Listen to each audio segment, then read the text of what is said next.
ايه ده؟ لا بجد تسلم ايديكم. استاذ احمد نورتنا، الحمد لله على السلامه. الله يسلمك إيه رأيك بجد. في العربية؟ والله انا مش لاقي كلام اقوله، يعني هي اختلفت جامد قوي عن الصبح من ساعه ما جبتها.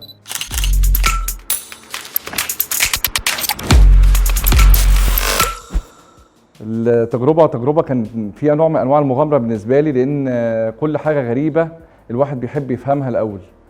انا طبعا احنا كلنا بنركن عربيه تحت شجر وبنبقى فرحانين بعربيتنا اول ما بنجيبها، لانها بيبقى ليها زي ما بيقولوا كده الحاجه الجديده ليها زهوه. بس انا الزهوه اتطفت بسبب الشمس وبسبب الغبار وبسبب الاوساخ وبسبب زي ما انت اديتني محاضره كده الصبح، المسام بتاعه العربيه، الحاجات اللي بتدخل جواها بتخلي اللون يتغير. مهما ان الواحد جاب عربيه غاليه، في حاجات كتير قوي بتاثر فيها، في ان انا كل لما اجي اركن في محطه بنزين اي حاجه الاقي المساحات مرفوعه، او الاقي البواب بينظف لي العربيه، بيحط فوط مش نظيفه، بيحط فوطه اسمها فوطه زفره تقريبا، دي فيها جاز وكيماويات بتاثر على الورنيش بتاع العربيه، فلون العربيه ابتدى يتغير. الواحد لما بيلبس لبس جميل، قميص ابيض على بنطلون كحلي، يحس ان هو الحاجه دي بهتت عن الاول، ما بيبقاش ليه نفس ان هو يلبس. العربيه جزء من شخصيه الانسان، لازم تبقى نظيفه زي ما اللبس يبقى نظيف. دي حاجه عجبتني قوي، اللي انا لقيت تغيير كامل، حسيت ان انا لسه شاري عربيه النهارده، ودي حاجه دخلت البهجه قلبي. وكمان الحاجه الجميله قوي اللي انا ما حسيتش ان الضمان مدى الحياه على العربيه، و10 سنين وكلام ضمان، يعني حسسني انا ان انا مطمن. ولما لقيت النانو فور لايف فاتح فروع كتير قوي، حسيت ان انا فعلا برضو مبسوط.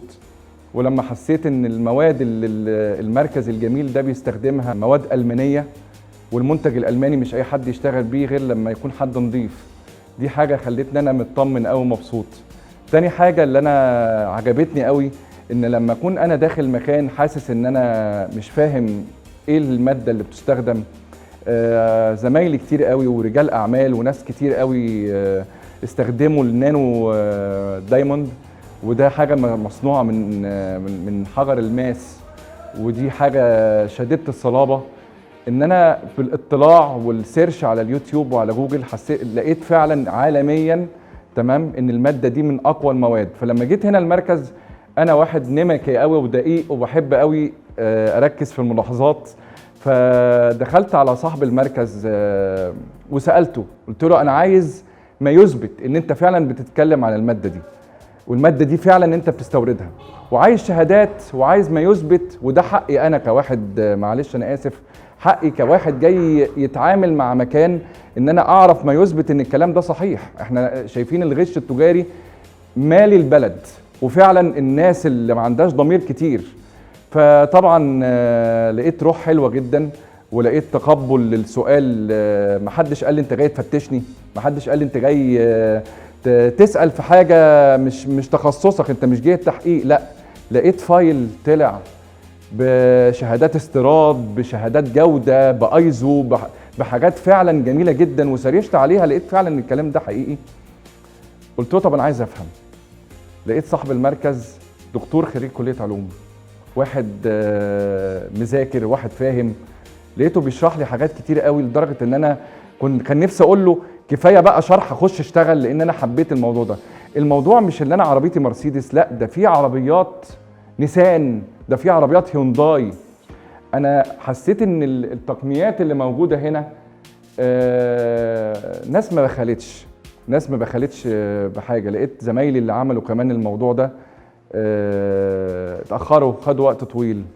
فلما جيت المركز هنا لقيت فريق كامل مكون من 5 أفراد، كل واحد ماسك جزء من العربية شغال فيه، وشغال فيه بكفاءة. بما ان انا كواحد سواء بشطب بيتي، او سواء ان انا بلبس، او سواء ان انا بستخدم انضف مواد لعربيتي، بحب قوي ادقق في ادق التفاصيل.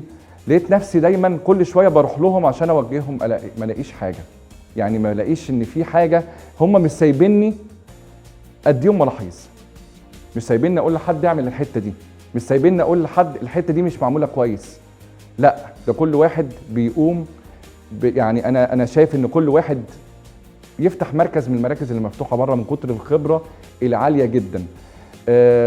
صاحب العمل المباشر جيد قوي للشغل، معاهم خطوه بخطوه. الخامات بتستخدم بطريقه تقنيه، بطريقه علميه، مش بتستخدم بطريقه عشوائيه. الاداء المستوى عالي جدا. المتابعه الدوريه لقيت ان هو فعلا بيمضيني استماره وبيقول لي انت الاستماره دي انت فعلا الجدول هتمشي على متابعه معانا، لو حصل اي حاجه لازم تجي لنا. ولقيت فعلا ان الماده صلبه جدا. جرب لي بآلة حاده، جرب لي بالنار، جرب لي بحاجات كتير قوي. لقيت فعلا انا اللي كنت بخاف ان انا حاجه تيجي على العربيه، لقيت العربيه بصراحه شجعتني ان انا اتعامل معاها بمنتهى الجراءه من غير ما اخاف. بصراحه بشكر استاذ احمد زيدان. استاذ احمد ويعني يا رب نكون عند حسن ظنك كده دايما وشرفتنا. الشرف ليا، وشكرا لكل فريق العمل والمكان الجميل. يا رب ده يبقى احسن من الناس، وبدعو الناس انها فعلا تيجي تنور المركز هنا، هتتبسطوا، محدش هيتضايق. ونظام التقسيط هنا جميل، الناس اللي عايزه تقسط من غير اي نوع من انواع الفوائد. ويا رب ان شاء الله دايما عند حسن ظن الناس ودايما متفوقين، ونجاح من بعد نجاح يا رب. Nano for life, it's more protection.